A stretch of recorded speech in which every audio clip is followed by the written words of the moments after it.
पुढची महत्त्वाची बातमी पाहूया। भारतातील नामांकित उद्योजक गौतम अदानी आणि त्यांच्या 7 अधिकाऱ्यांच्या विरोधात लाचखोरी प्रकरणी अमेरिकेतील न्याय विभागाने गुन्हा दाखल केला, ज्याचा चांगलाच फटका अदानी समूहाला बसला। शेअर बाजारामध्ये देखील याचे परिणाम जाणवले। अदानींचे सर्व शेअर गडगडले आणि शेअर बाजारामध्ये तुफान घसरण झाल्याचे दिसलं।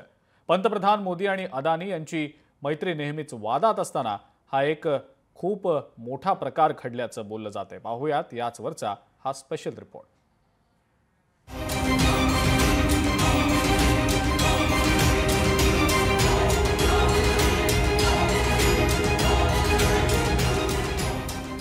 भारतातील नामांकित उद्योगपती गौतम अदानी आणि त्यांच्या 7 अधिकाऱ्यांच्या विरुद्ध लाचखोरी प्रकरणी अमेरिकेमधील न्याय विभागाने गुन्हा दाखल केला आहे।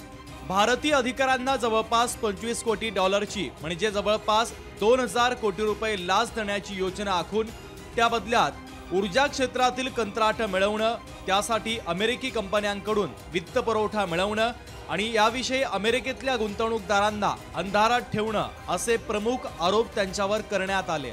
अमेरिकेच्या सिक्युरिटीज अँड एक्सचेंज बोर्डाने अदानी समूहाच्या तिथल्या कंपन्यांच्या समभागाच्या उलाढाली संदर्भात चौकशी सुरू केल्याचं म्हटलं जात आहे। गौतम अदानी आणि पंतप्रधान नरेंद्र मोदी यांच्या मैत्रीमुळे गौतम अदानी नेहमीच वादात असताना भारतातील सर्वात श्रीमंत व्यक्तींपैकी एक असलेल्या गौतम अदानी यांच्यासाठी हा एक मोठा धक्का मानला जातो आहे।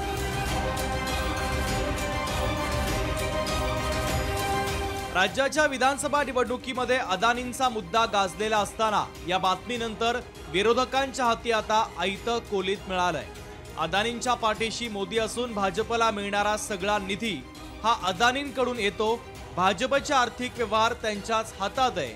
पंतप्रधानांनी ठरवलं तरी ते अदानींवर कुठल्याही प्रकारची कारवाई करू शकत नाही, असं काँग्रेस नेते राहुल गांधी यांनी म्हणत मोदींवर हल्लाबोल केला आहे। एक तरफ नरेंद्र मोदी जी और एक तरफ अदानी जी, और मैं आपको यहां कह रहा हूं कि नरेंद्र मोदी जी अदानी को अरेस्ट नहीं कर सकते हैं। कैपेबिलिटी नहीं है हिंदुस्तान के प्रधानमंत्री की कि वो अदानी जी को अरेस्ट करें, क्योंकि जिस दिन उन्होंने अदानी जी को अरेस्ट किया उस दिन वो भी जाएंगे।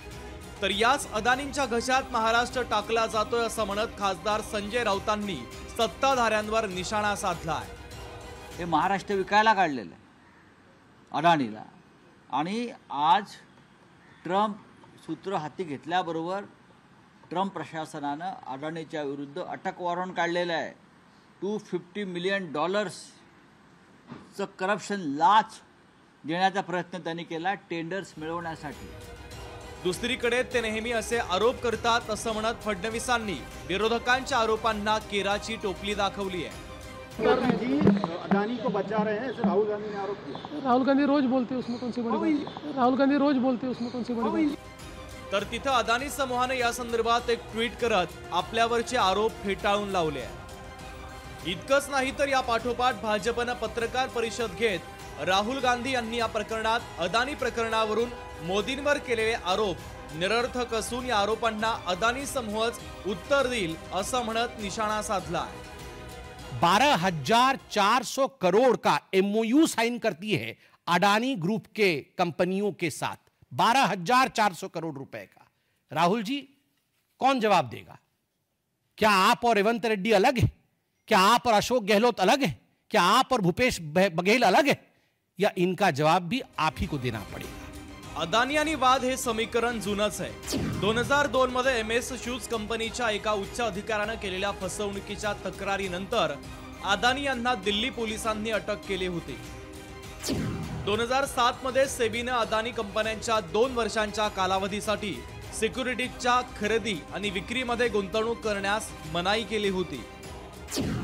1999 आणि 2001च्या दरम्यान कृत्रिमरित्या स्टॉकच्या किमतींवर प्रभाव टाकण्यासाठी झालेल्या फेरफार योजनेत त्यांच्या सहभागामुळे देखील कारवाई करण्यात आली होती।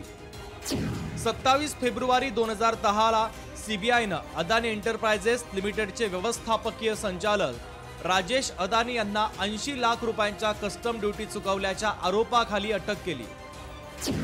2012 मध्ये गंभीर फसवणुकीच्या प्रकरणी तपास कार्यालयानं अदानींसह 12 आरोपींच्या विरुद्ध समभाग खरेदी आणि विक्रीशी संबंधित फसवणूक आणि गुन्हेगारी कट रचल्याबद्दल आरोपपत्र दाखल केलं. 2016 मध्ये ऑस्ट्रेलियामधील स्थानिक जमीनधारकांच्या एका गटानं क्वीन्सलँड सुप्रीम कोर्टामध्ये अदानींच्या खाण लीज मंजूर प्रक्रियेच्या विरोधात खटला सुरू केला. या लीजच्या विरोधात मोठं आंदोलन देखील उभारण्यात आलं होतं. जानेवारी 2023 ला न्यूयॉर्क स्थित गुंतवणूक फर्म हिंडनबर्ग रिसर्चच्या द्वारे अदानी आणि त्यांच्या कंपन्यावर स्टॉक मॅनिप्युलेशनचा आरोप करण्यात आला होता.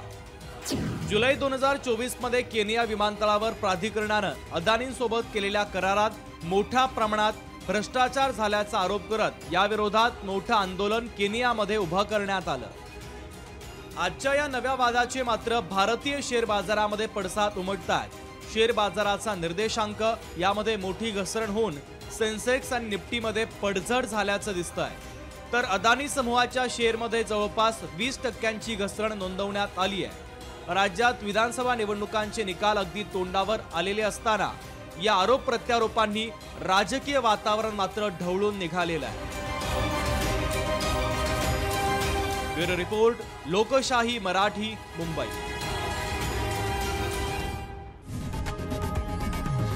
लोकशाही मराठी ऐका, पहा, जागरूक रहा.